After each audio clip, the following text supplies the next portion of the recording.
When it comes to internet animation, it doesn't get much more important and more influential than Eddsworld. Over the past 15 years, the story about 3 or 4 friends going on insane adventures and encountering the bizarre and oftentimes supernatural has captivated audiences and has become what can only be described as a cultural phenomenon. The history of the show and the people that made it is one of the most fascinating and emotional of almost any web series out there. From its humble beginnings as a comic starring a small group of friends, to a massive fundraiser with countless animators helping the show to live on, Eddsworld has been there to make us laugh, cry, and bring us together as one big community.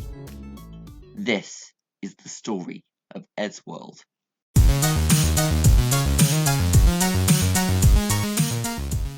Our story begins in 2003 with 15-year-old, soon-to-be animator Ed Gould.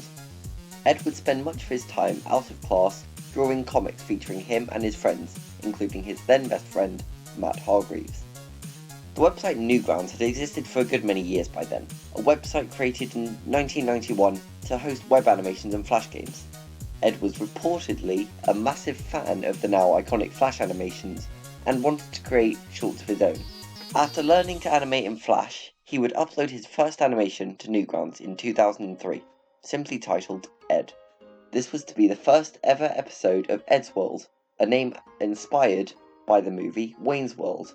The cartoon used simple stick animation, a style that Ed would use for many of his earliest animations. It wasn't until the 2004 animation, Ed Again, that the characters would begin to resemble the now iconic designs. Around this time, Ed would meet Thomas Ridgewell over the internet. Tom enjoyed Ed's animations and even drew fan art of his characters to send to him. Ed would later come to befriend Tom, and he would feature alongside Tord Larson in the 2004 Christmas special. With the main cast set, Eddsworld became the main focus of Ed's Newground page, with shorts making up the large majority of his content. Animations would continue to be uploaded exclusively onto Newgrounds until 2006, when the official Eddsworld's YouTube channel started re-uploading animations to reach a broader audience. Uploads to YouTube ran parallel to the Newgrounds uploads, sometimes released days before. Some of the earliest uploads, including the Zombie Attack series, The Dudette Next Door, and Hello Hellhole, reached a much larger audience than ever before. Everything was going great for the Eddsworld gang, until later that same year, when Ed, for the first time, would be diagnosed with leukemia, a cancer of the blood. His illness around this time was not well documented, but Ed would quickly beat his cancer into remission. Despite his illness, the show would continue to grow a major following, as it entered what I'm going to dub the classic era. Episodes became longer and the animation became more ambitious. Classics such as Spares and Moving Targets, and the first ever Santa Claus episode would bring the show to new heights as the quality of the jokes improved and the characters began to take shape.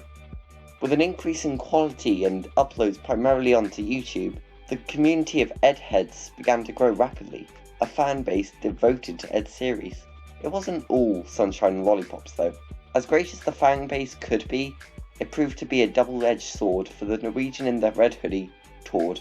He often found his fans to be too much and did not want all of the attention that he was getting.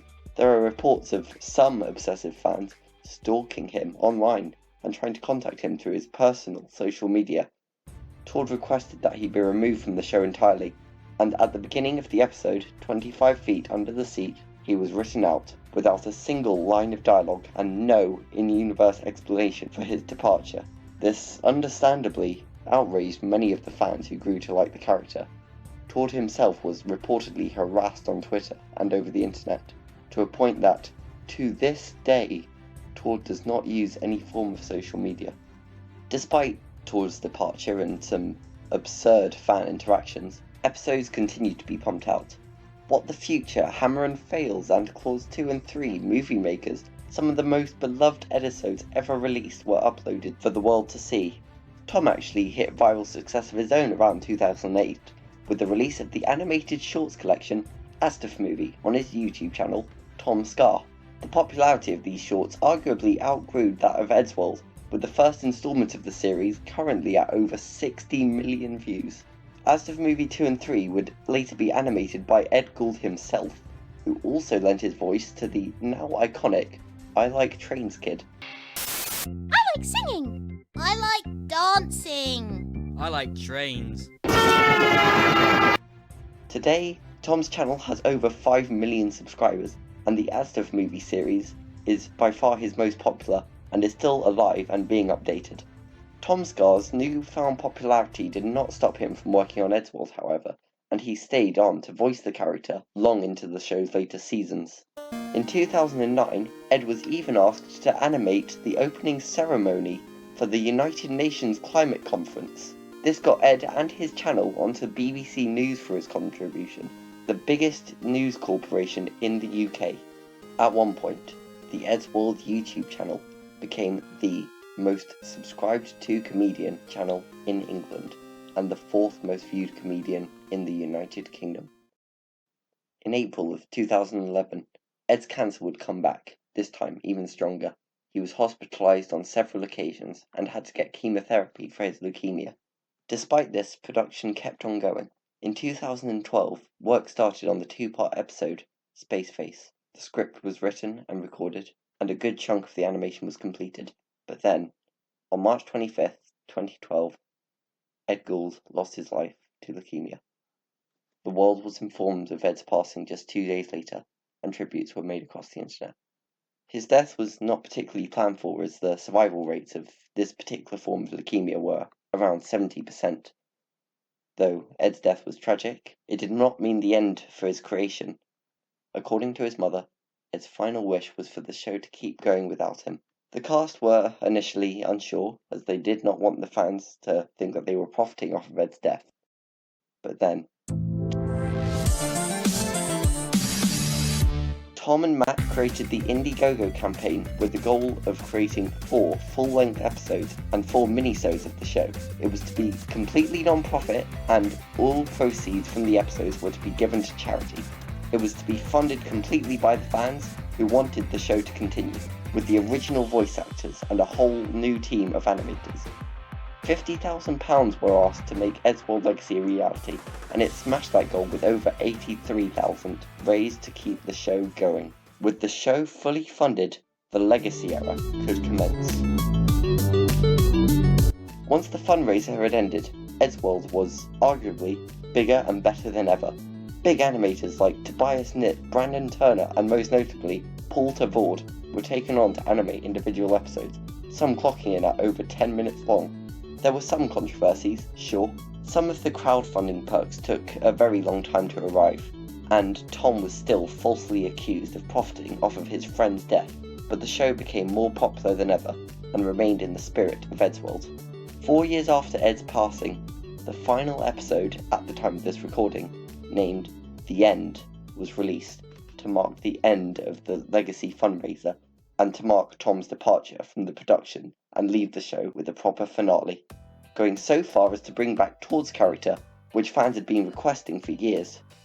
Even though the Legacy was over, Eddsworld still lives on. Comics are still being worked on and are available to read for anyone that wants to. Message board and fan sites are still alive and thriving. And on May 17th this year, Matt stated on the Eddsworld subreddit that Eddsworld is continuing. Scripts have been written, lines have been recorded, and that there are many exciting things in store for the future.